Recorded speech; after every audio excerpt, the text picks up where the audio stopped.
পাশে দুজনকে দেখতে পাচ্ছ? হ্যাঁ, একজনের হাত ভেঙে গেছে, আরেকজনের মাথা ইনজুরি করছে। বাহ, কি চমৎকার, খুব ভালো লাগতেছে, খুব সুন্দর কাজ। এই কিছুদিন আগে তোমরা কি করছিলা? মনে আছে তোমাদের কি করছিল? মনে করে দেব? কলম দিয়ে তোমরা একজন আরেকজনকে খুঁচাখুচি করছো, ইনজোর করছো একজন আরেকজনকে, এবং ফাইনালি আজকে এই অবস্থা।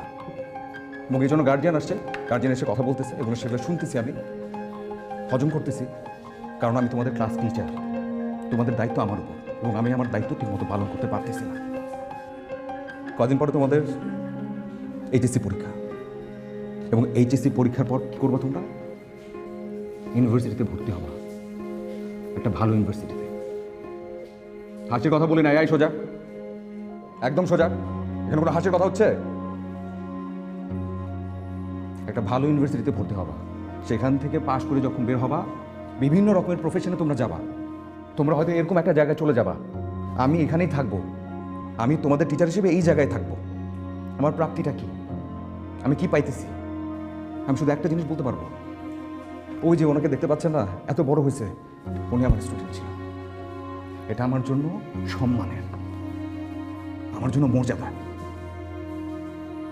কিন্তু কি পাচ্ছি আমি? পাচ্ছি আমি তোমাদের কাছ থেকে সেই সম্মান, সেই মর্যাদা? মনে হচ্ছে তোমাদের একটা টিচার হিসেবে এর চাইতে বাইরে তো আমার কিছু চাওয়ার নাই, কিছু পাওয়ার নাই। দিচ্ছ তোমরা কেউ আমাকে সেটা। এখানে আমি কারিগর হিসেবে কেন আছি? যাতে করে তোমরা এই ক্লাস থেকে এই এইচএসসিটাতে ভালো রেজাল্ট করো, পরীক্ষার খাতায় একটা ভালো নাম্বার নাও। কিন্তু শুধুমাত্র পরীক্ষার খাতায় ভালো নাম্বারটা যথেষ্ট না, পরীক্ষার খাতায় কম বেশি হতেই পারে, কিন্তু একজন মানুষ হিসেবে জীবনের খাতায় কম বেশি হওয়া যায় না, সেখানে এ প্লাস পাইতেই হয়। নাহলে যখন কবর পর্যন্ত যাবা, আশপাশের সবাই বলবে মানুষ হিসেবে ভালো ছিল না, কি শিখছে, কি শেখা বড় হয়েছে, পরিবার কি শিখেছে, টিচার কি শিখেছে।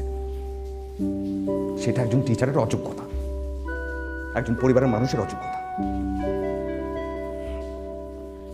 আমার তো মনে হচ্ছে আমি আসলে তোমাদেরকে কিছু শেখাইতেই পারতেছি না, আমাকে দিয়ে কিছু হচ্ছে না তোমাদের। আমি তোমাদেরকে শেষবারের মতো বলতেছি, এই ক্লাসের যারা আসো তারা প্রত্যেকে শুনে রাখো, কান খুলে, এই সোজা হও। ভালোভাবে বলছি, বুঝাইছি, ঠিক মতো ক্লাস করবা, মানুষের মতো মানুষ হবা, আদব কায়দা মেনে চলবা, পরীক্ষার খাতায় ভালো লিখবা, ভালো রেজাল্ট করবা, সেটা আমার চাওয়া। আর যদি সেটা না হয়, আজকের পর থেকে এই যে আমি, আমার অন্য রূপ তোমরা দেখবা, একটা অন্য মানুষ। Get ready for that. Let's start the